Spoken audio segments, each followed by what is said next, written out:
बताया जा रहा है अभी तक की मिली जानकारी के मुताबिक कि बीजेपी अध्यक्ष जेपी नड्डा शुरुआत करेंगे, सत्ता पक्ष की तरफ से निर्मला सीतारमण बोलेंगी, इसी के साथ 14 वक्ता, दूसरी तरफ से जिन 4 सांसदों का नाम कांग्रेस पार्टी की तरफ से अभी सामने आया है उसमें रंजीता रंजन भी है, अमीबेन याग्निक है, हमारे साथ यहाँ पर सुनीता दुग्गल जी जुड़ गई हैं। तस्वीरें सुनीता जी हम दिखा रहे हैं, मिठाइयां बांटी जा रही हैं, मिठाई खा रही हैं ये महिलाएं और सब जश्न मना रहे हैं महिला आरक्षण बिल के लोकसभा में पास होने का और राज्यसभा के इंतजार का। सुनीता जी, आपने बीते दिन लोकसभा में भी बात कही थी, लेकिन जो सवाल विपक्ष बार बार पूछ रहा है वो यही कि टाइमलाइन तो है नहीं, मिठाई का डब्बा आपने सामने रख दिया है, लेकिन खाएंगी कैसे महिलाएं?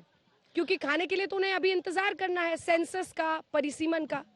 देखिए ऐसा है अंजना जी के 27 साल का इंतजार जो है वो महिलाओं का खत्म हुआ है और इस बात के लिए मैं तहे दिल से जो है धन्यवाद करना चाहती हूँ आदरणीय प्रधानमंत्री नरेंद्र मोदी जी का और सभी महिलाओं को, हिंदुस्तान की महिलाओं को मुबारकबाद देना चाहती हूँ। तो 27 साल तक जिसका इंतजार रहा और जिसको एक खेल बनाकर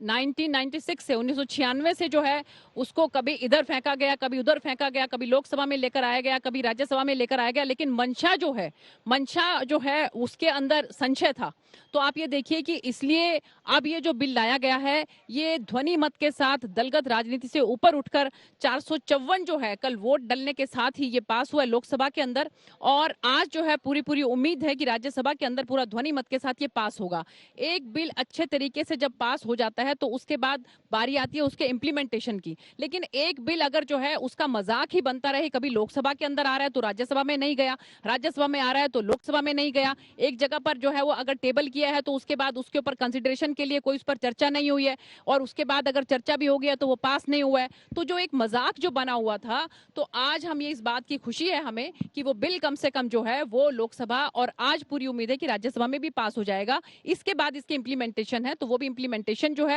उसके अंदर जो टेक्निकल इश्यूज हैं, जैसे कि हम बात करें कि सेंसस जो अभी तक नहीं हुआ है, अगर सेंसस हो जाएगा तो सेंसस होने के बाद हमें ये मालूम पड़ेगा कि हमारी पॉपुलेशन कितनी है और पॉपुलेशन के हिसाब से जो सीट्स हैं वो कितनी बनती हैं और उन सीट्स के हिसाब से ही परिसीमन के अंतर्गत, डिलिमिटेशन के अंतर्गत जो है वो हमारी जो बहनें हैं उनको 33% का आरक्षण जो है इसमें मिलेगा, लोकसभा के अंदर भी मिलेगा और पूरे हिंदुस्तान की जो हमारी विधानसभाएं हैं उनके अंदर भी मिलेगा। राहुल गांधी तो कह रहे हैं कि ये सब बहाने आप लोग फौरन लागू क्यों नहीं करते? महुआ मोइत्रा को आपने सुना होगा, उन्होंने कहा गौ रक्षा के लिए जब आप कर रहे थे तो आपने गायों की गिनती तो की नहीं थी, फौरन इसको लागू कीजिए। सुनीता जी, इन दोनों पर स्पेसिफिक जवाब आपका। देखिए मैंने आपको बताया कि कुछ तकनीकी जो है बातें होती हैं जिसमें यह है कि सेंसस होना बाकी है, सेंसस होने के बाद मैंने जैसा आपको बताया कि के लिए कोई टाइमलाइन मैम कब करेंगे सेंसस? बहुत जल्द। देखिए ऐसा है, जो माननीय प्रधानमंत्री जो हैं वो आपने देखा होगा कि जिस भी योजना का, परियोजना का जो है वो शिलान्यास करते हैं उसका उद्घाटन भी करते हैं।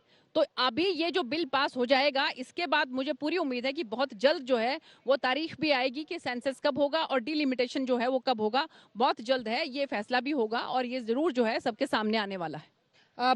आपसे अब ऋतु जी जल्दी से इस पर रिएक्शन दीजिए। वो कह रहे हैं कि हम इसकी भी तारीख बताएंगे और प्रधानमंत्री ने तो सदन में कहा था कि ऐसे बहुमूल्य काम के लिए भी लगता है मुझे ही भगवान ने चुना है। वो कह रही हैं कि हम लोग कमिट करेंगे कि कब हम सेंसस और डिलिमिटेशन करेंगे ताकि जल्द से जल्द लागू हो।